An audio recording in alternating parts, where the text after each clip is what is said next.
السلام عليكم أحبتي متابعي قناة كارتون شو، أهلا بكم في هذا الدرس الجديد من دروس تعلم الأنمي ستوديو بطلب من أحد الأصدقاء والصديق سمير من الإسكندرية من جمهورية مصر، وأنا أحيي كل أصدقائنا في مصر أيضا. كيفية عمل صورة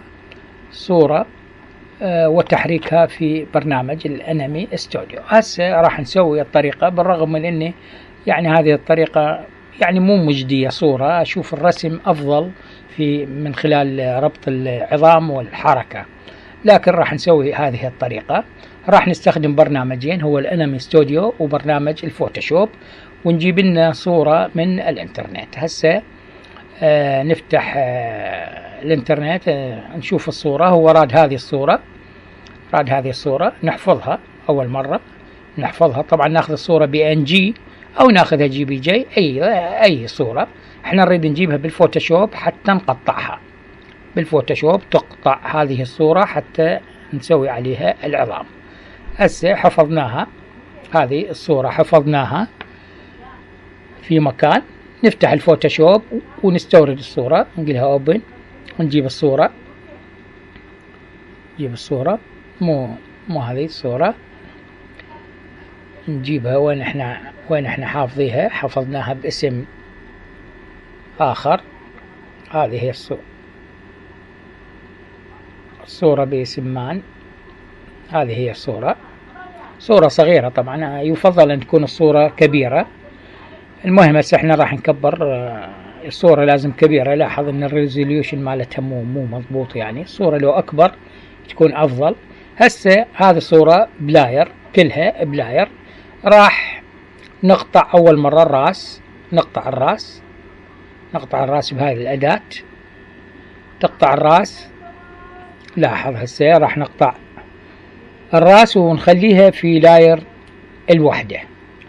هذا الراس نخليه في لاير الوحدة، بس نعدل عليه أيضا، لأن راح يصير قطع يم الرقبة، حتى لما نحركه ما يصير أكو قطع أو أكو فجوة مع الرقبة. لاحظ هسه المكان هنا شوية، اللي مكان ملتصق بالجسد لازم شوية نراعي. هسه نقطعه. اللي يعرف الفوتوشوب يعرف هاي الطريقة، يعني طريقة القطع شلون تقطع الصورة. هسه نقطعها. لاحظ هسه نقطع الرأس. طبعا القطع راح يكون الرأس، وبعدين البودي، وبعدين الايدين، يعني اليد الاولى والثانية، والساق الاولى والساق الثانية، يعني اي شكل يصير قطع. هسه راح نروح الاديت، نقول له كوبي، نفتح لاير جديد ونروح الاديت ونقول له بيست. لاحظ ان الراس صار الوحدة. هسه الراس صار الوحدة في هذه الصورة، نخليه بمكانه. نجي الآن نقطع قطع آخر، فقط نعدل بالراس، يعني هاي الرقبة شوية نعطيها امتداد أكبر، ناخذ اللون مال الرقبة، نقلل الفرشات، نستخدم الفرشات شوية نكبرها، يعني لأن راح يصير جو البودي هذا، يعني البودي يصير فوق ما راح يوضح. اوكي، هذه هسه هاي الطريقة جيدة،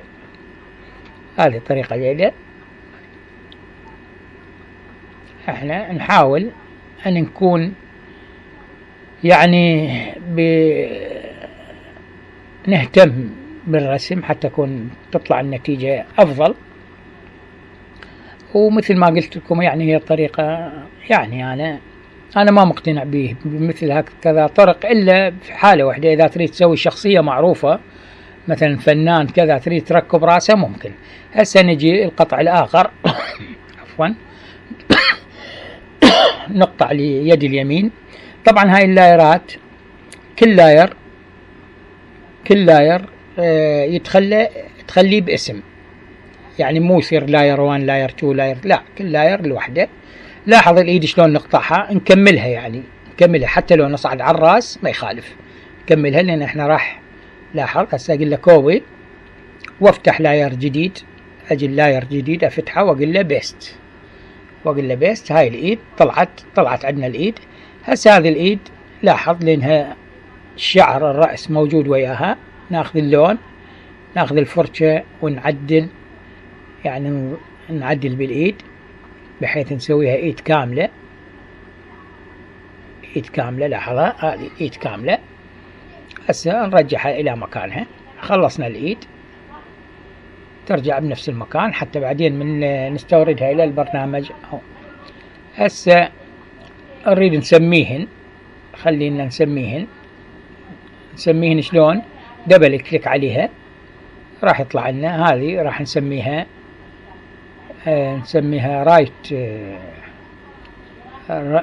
رايت هاند، يعني اليد اليمنى. وعندي الرأس، وهذا الرأس نسميه هيد.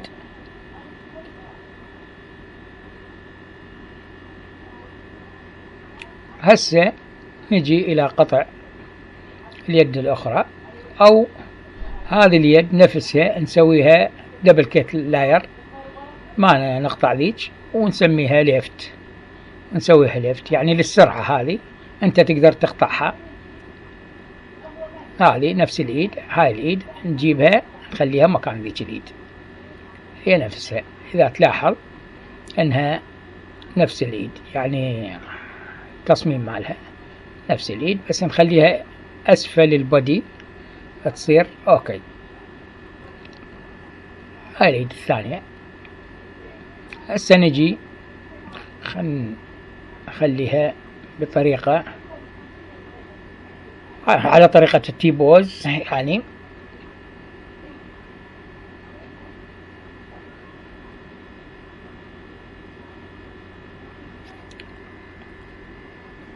لازم نخليها بالمكان المناسب. يعني هذا البيفلت مالتها، يعني الارتكاز عفوا ارتكاز يصير حتى من ندورها. هذا الارتكاز، هناك الارتكاز نقدر نسويه. هسه هنا لا نشغل نفسنا به بالانمي ستوديو. هسه بعد ما خلصنا الايد الثانية نجي الى نرجع للبودي. لاحظ احنا نرجع للصورة الرئيسية ونقطع منها، يعني مو تقطع من لين ما يصير القطع. هسه ناخذ أداة القطع القص ونقطع الساق اليمنى، هذه راح نسميها رايت ليج. لاحظ المهم نهتم بالمكان يصير بتداخل. شوف كملنا الساق رغم ان الايد طالعه وياها. نقلها كوبي من الاديت ونفتح لاير جديد ونقول له بيست. نفتح لاير جديد ونسمي بيست ونقول له بيست، ونسمي هذا نسميه رايت ليج.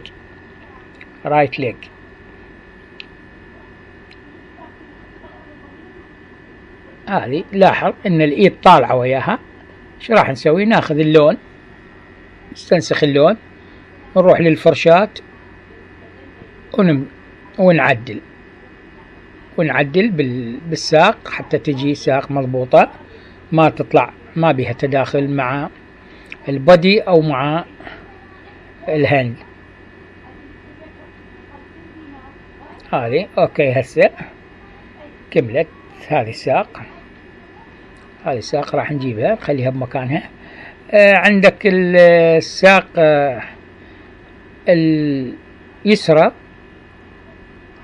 شوية تختلف عن هذه الساق من حيث المنظور، فاحنا شو نسوي؟ نقطعها، يعني مو مثل الايد احنا نسخناها، بس هنا نقطعها لانها هي يعني منظورها يختلف، اكو اضاءة يعني اكو ظل راح يصير. هسه هذا هو القطع، قطعناها، نقول له كوبي وبعدين نفتح لاير جديد نسمي ليفت ليج، ونروح الاديت ونقول له بيست.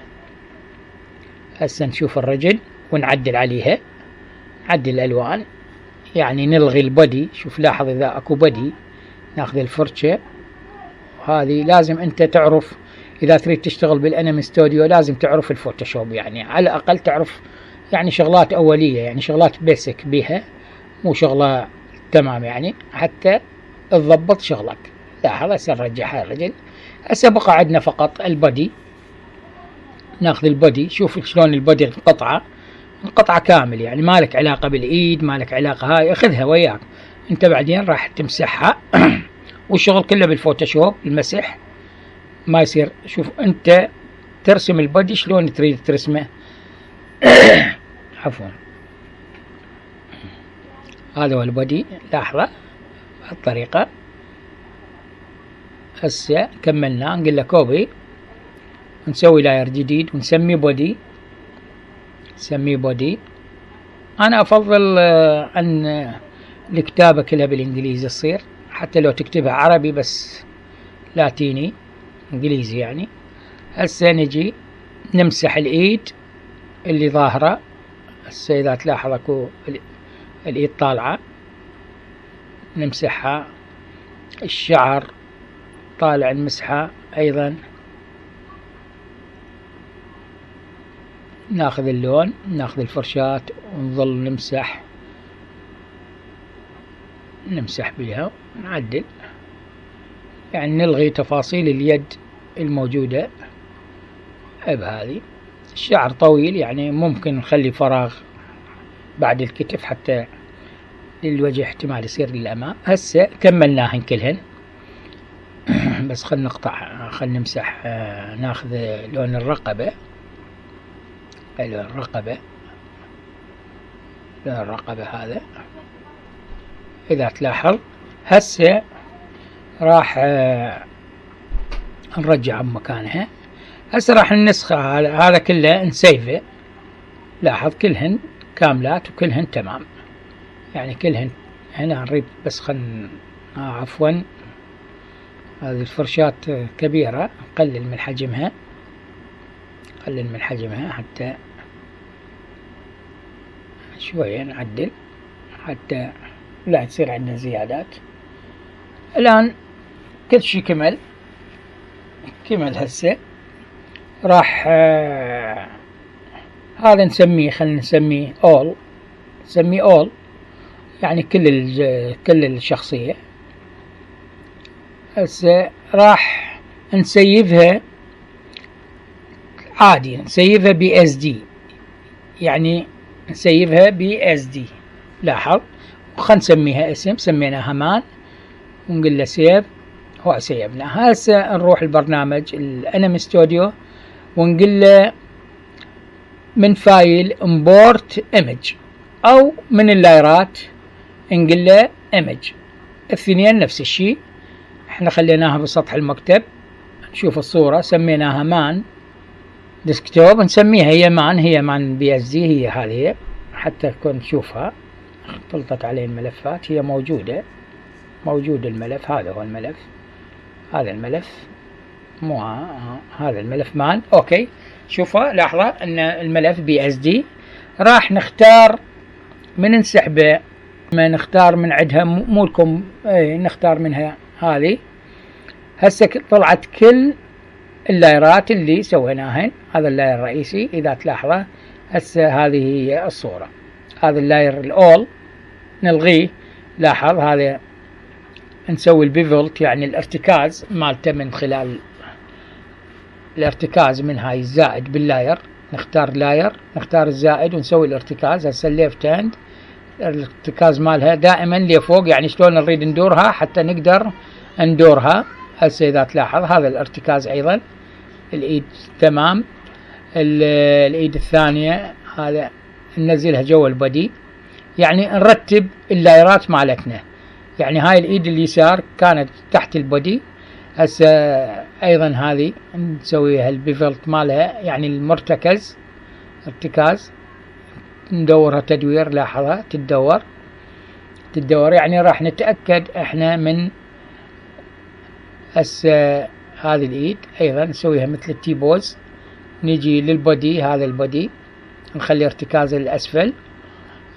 نجي للرجل الليفت ليج نخليها ارتكازه فوق. لاحظ اذا نريد ندورها نخليها بالخلف، نخليها خلف البودي. خليها خلف البودي. لاحظها صارت أفضل إذا خليناها خلف البودي. نجي إلى الرايت ليج. هذه الرايت ليج نخلي البيفلت مالها فوق، وأيضا إذا نخليها خلف البودي ونشوفها. أوكي. هسه كملنا تنظيم اللايرات. هذه عملية تنظيم اللايرات والمرتكز مالها، يعني البيفلت مالها وين يصير سويناه. هسه هذا كليك يمين ونحوله إلى عظام، convert to bone. سوينا عظام. نجي للزائد نختار عظمة رئيسية، بس أنا ما محدد هذه. لحظة بس حدد العظام، إذا ما تطلع عندك حددها منها. هاي وحدة للبودي، وحدة للرأس. نجي للبودي نضغط عظمة البودي حتى نربطها بالإيد. نرجع مرة ثانية الهاي سيلكت، نسلك عظمة البودي وناخذ الإيد الثانية أيضا نسلك عظمة البودي وننزل على الرجل. الساق أيضا نسلك عظمة البودي ونربطها، ونربط الساق الثانية بها. هسه الربط صار موجود مضبوط. تبقى قوة تأثير العظام. شلون راح يصير؟ نسلك كل العظام. لاحظ قوة تأثيرهن. نحاول أن نخففها إلى رقم 1، يعني أقل من 1، أقل هذا. لاحظ أن من نحرك أكو تأثير هذه العظمة على العظمة الثانية، تأثير عظمة على عظمة ثانية. شو نسوي؟ نسلك العظمة ونجي لللاير، يعني عظمة الرأس، نجي بون ونقول له فيكسي بيند لاير، نسوي له فيكس. لاحظ هسه من نحرك ماكو أي تأثير. هذه أهم شيء بالموضوع اللي هو هاي. نجي الرايت هاند للإيد اليمنى، نجي البون ونقول له فيكس، نصلح العظمة. نجي يعني نحدد اللاير ونحدد العظمة مالته، ونروح للبون فوق بالقائمة ونقول له فيكس. لاحظ نقول له فيكس بين لاير حتى لا يصير تداخل بالحركة بين واحد وواحد. اللي تدري اكو قوة تأثير، اللي احنا قوة تأثير ما سويناها 0، ما سويناها 0، وإنما لاحظ تأثير قليل جدا نقدر نشيله بالمؤثر. اكو حركة. هسه نجي نقلل، نحاول نقلل من التأثير العظمة. نحاول نقلل من تأثير العظمة. لاحظ تتحرك بحيث ما تأثر على العظمة الثانية، بحيث ما تأثر على العظمة الأخرى. لاحظ إذا نريد نحركها ماكو أي تأثير. جيد جدا. هسه العظام هذه بيها تأثير. نخفف قليل نخفف ونجرب. لاحظ إذا نخفف قليل ونجرب، هذه إلها تأثير. نخفف قليل. احنا سوينا لها الفيكس، المفروض تصير، لكن لكون الصورة هذه صغيرة والمتداخلة الأمور الأخرى، يعني هسه لو هذا يلزم له سيف أو يلزم له عصا، تقدر ترسم العصا وتخلي عظمة تربطها مع عظمة اليد تصير مربوطة معها. يعني أي شيء أورج عنده يريد يعزف تخلي يمه قريب منه ممكن. هذا كلهن مسويهن فيكس. احنا كلهم مسويهن فيكس. إذا تلاحظ الرأس شوية صار عندنا مشكلة بالرأس، قللنا منه قد ما بينا نقلل. هذه الإيد جيدة، هذا الرجل وهذا الرجل جيدة. هسه احنا سويناها. هسه نحاول أن نسوي حركة. نحاول أن نسوي حركة. أنا قلت لكم أن الصورة يعني الحركة مالتها تكون محدودة، يعني مو مثل الرسم. هذه نقدر نرسمها احنا.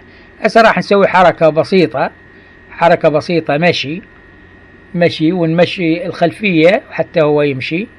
لاحظ نحرك الساقين، الساق اليمنى للأمام والساق اليسرى للخلف.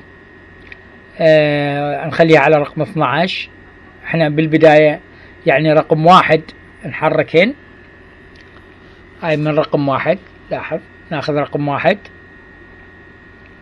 هذا رقم 1. نفتح الرجلين، نجي رقم 12،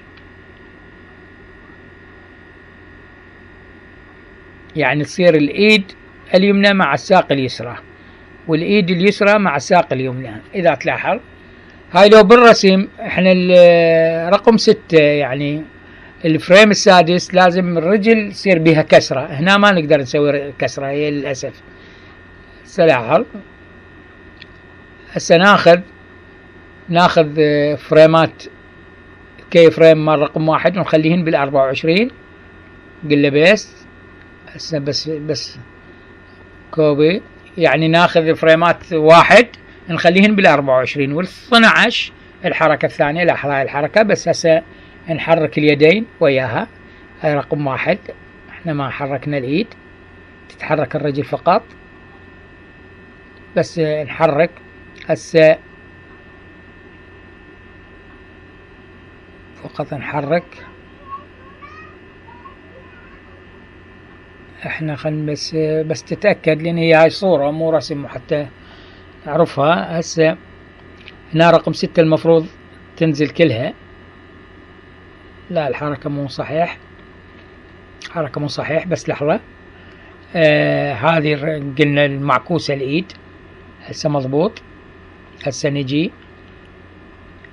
نعكسهن. لاحظ الإيد اليمين مع الساق اليسار. هسه هذا اوكي. هسه شنو عندنا؟ طبعا هو هذا على السموث، نتأكد انه اول مرة على السموث واحنا جاي نشتغل. هسه بس نتأكد انها سموث. اوكي سموث، بس احنا راح نسويها سايكل. هسه سايكل يعني استمرارية الحركة. كليك يمين ونقول له سايكل، ونختار رقم 2 هنا، رقم 2 هنا، ونطلع من القائمة. هسه من نشغل راح نشوفه انه راح يتحرك كامل. لاحظة يتحرك كامل. هذا بالرسم يختلف. هسه هذا اللاير نجيب لنا صورة، نجيب لنا صورة خلفية، يعني هي سهل طرق بالايمج. نجيب خلفية، نجيب صورة شارع نجيبه. هذا الشارع جيد، نجيب صورة الشارع.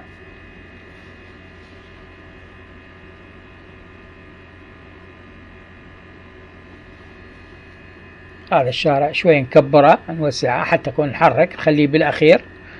هسه نحرك، بس ننزلها حتى هاي السيارة طالعة ما نريدها. اوكي هسه نريد نحرك فقط الصورة بواسطة اللاير. هذه نصغرها، الشخصية نصغرها، نخليها بوسط المشهد، وسط الشاشة. هسه هذه الصورة نأشر اللاير، نأشر الفريم رقم 1 ونروح لفريم، أي فريم كان 233 سويناه، نسحبها للأخير، يعني عكس اتجاه الرجل. هذا هو. اوكي هسه راح نشغل ونشوف. إذا تلاحظ هذه هي الحركة اللي راح تصير بهالطريقة. احنا حركنا هذه الشخصية وجبنا العظام لها. وهي انا قلت لكم ان اهم شيء هو الفيكس، يعني العظام لازم تسوي لهن فيكس، تعالجين حتى لا يصير المؤثر من عظمة الى عظمة ثانية. بهاي تقدر تجيب لك اي صورة وتخليها، تقدر ترسم رسم وتجيب راس، مثلا راس معين، راس شخصية معينة، راس فنان، راس شخصية تريد تسويها راس إلك انت تريد تحرك.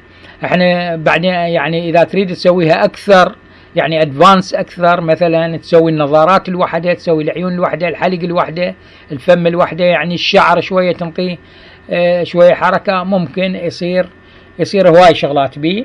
لكن انا قلت لكم ان برنامج الانمي ستوديو هو الرسم، اشوفه انا هي الطريقه الافضل بها. افضل اذا صوره ممكن تخليها الخلفيات مثل ما سوينا هسه. لاحظ احنا طريقتين اكو عندنا بالحركة، يعني ممكن تبقى الخلفية ثابتة والشخصية هي اللي تسحبها، بس اشوف انا هذه الشخصية افضل. لكن اذا تريد الشخصية ان تطلع خارج الكادر، خارج المشهد، ممكن تسوي الشخصية هي اللي تتحرك. احنا حاولنا نسوي بريفيو، هسه راح نسوي بريفيو، بعدنا ما صدرنا هذا البريفيو مالته. شوف لاحظ شلون صار. شلون صار النتيجة النهائية. هذه هي النتيجة النهائية لهذه الشخصية. كأنما الكاميرا هي اللي تتحرك، انت تقدر تحركها ايضا طريقة فقط الكاميرا، بالحركة بالكاميرا ايضا تقدر تحركها. هذه هي طرقنا، هذه هي طريقة استخدام الإيمج أو الصورة الجاهزة في برنامج الأنمي ستوديو. وإن شاء الله هاي الطريقة فادتكم أو عرفتوا شيء. عندكم أي سؤال راسلونا بالإيميل أو بالفيسبوك على صفحتنا الخاصة، أو تريدون تدخلون موقعنا الإلكتروني أو مدونتنا. أيضا بالمدونة أكو برامج وأكو راح تلقون دروس كثيرة، أو تراسلونا بالتعليقات. دخلوا على موقعنا الإلكتروني وحملوا أي برنامج. هذا البرنامج موجود مفعل كامل وما بي أي مشكلة ويشتغل يعني حلو. أي برنامج تحتاجه موجود، الفوتوشوب موجود، الأدوبي أوديشن اللي هو الصوت موجود. حاولوا تدخلون. هذه عناويننا ظاهرة أمام الشاشة وراح أترككم مع النتيجة النهائية. شوف لاحظ هذه طريقة التصدير، يعني احنا قلنا له مو هو اكسبورت، بس نقول له ندوسه وننتظر. يعني اترككم مع النتيجة النهائية لهذا العمل ومع عناويننا.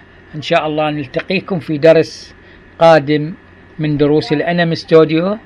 وهذه تحيات وتحيات كادر عمل قناة كارتون شو، والسلام عليكم ورحمة الله وبركاته.